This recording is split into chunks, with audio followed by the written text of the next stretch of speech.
નમસ્કાર દોસ્તો, world in બોક્સના current અફેર્સના લેક્ચરમાં ફરી આપનું હાર્દિક સ્વાગત છે. આજના લેક્ચરમાં આપણે જોઈએ તાજેતરમાં જ ભારતીય સૈન્યની અંદર સૌથી મોટો સુધારો કરવામાં આવ્યો. આઝાદી બાદનો સૌથી મોટો સુધારો એટલે કે એક નવું પદ અસ્તિત્વમાં આવ્યું અને તે પદ એટલે CDS, chief of defence staff. તો આ CDSની મુખ્ય કામગીરી શું રહેતી હોય છે, આ દરેક બાબતની ચર્ચા આપણે લેક્ચરની અંદર કરીશું. તો દેશના પ્રથમ CDS તરીકે નિયુક્તિ કરવામાં આવી જનરલ બિપિન રાવતની. 31મી ડિસેમ્બર 2019ના રોજ જનરલ બિપિન રાવત ભારતીય સેનાના વડાપદે નિવૃત્ત થયા અને સાથે તેમને એક નવું પદ મળ્યું અને તે પદ એટલે CDS. તો ક્યારથી આ પદની જરૂરિયાત ઊભી થઈ હતી? તો કે વર્ષ 1999ની અંદર ભારત પાકિસ્તાન યુદ્ધ થયું, કારગિલ યુદ્ધ. ત્યારબાદની કારગિલ રિવ્યૂ સમિતિ, સુબ્રમણ્યમ સમિતિ જેને આપણે કહીએ છીએ, તો તેમણે એક એવી ભલામણ કરી કે જ્યારે આવું કોઈ યુદ્ધનો સમય હોય, કટોકટીનો સમય હોય, ત્યારે ભારતની ત્રણેય સેનાઓ એટલે કે ઇન્ડિયન આર્મી, ઇન્ડિયન એરફોર્સ અને ઇન્ડિયન નેવી તેમના વડાઓ વચ્ચે સંકલન સાધી શકાય, સુમેળભર્યું વાતાવરણ રહે, એક પરફેક્ટ ડિસિઝન લઈ શકાય, એ માટે થઈને એક પદ અસ્તિત્વમાં આવે જેને આપણે CDS કહીએ છીએ. તો એવી ભલામણ સૌ પ્રથમવાર કરી હતી સુબ્રમણ્યમ સમિતિએ.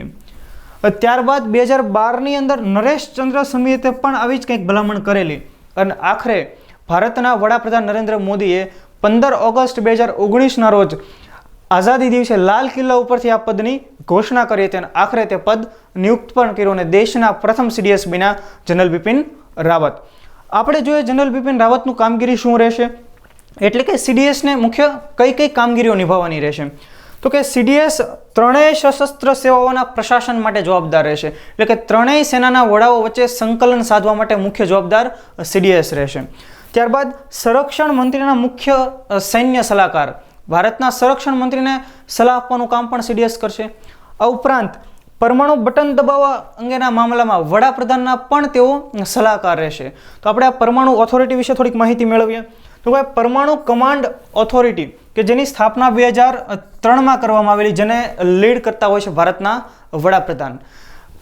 પરમાણુ કમાન્ડ ઓથોરિટી તેના દિશા નિર્દેશ આપે છે સ્ટ્રેટેજિક ફોર્સ કમાન્ડને. આ સ્ટ્રેટેજિક ફોર્સ કમાન્ડ અને ભારતીય સૈન્ય એ બંને કોર્ડિનેશન રાખીને આ પરમાણુ અંગે કોઈ પણ નિર્ણયો લેતા હોય છે અને એને અત્યાર સુધી આ બંને વચ્ચે એટલે કે સ્ટ્રેટેજિક ફોર્સ કમાન્ડ અને ભારતીય સૈન્ય વચ્ચે કોર્ડિનેશનનું કામ કરનાર હતા NS એટલે કે નેશનલ સિક્યુરિટી એડવાઇઝર. જ્યારે હવેથી યાદ રાખીએ, ખૂબ અગત્યની બાબત છે, હવેથી આ કામગીરી NS નહીં કરે પરંતુ chief of defence staff CDS દ્વારા કરવામાં આવશે. ત્યારબાદ સાયબર એન્ડ સ્પેસ એજન્સીઓ અને સ્પેશિયલ ફોર્સીસની ત્રિસેવા એજન્સીના વડા તરીકે પણ CDS કામ કરશે.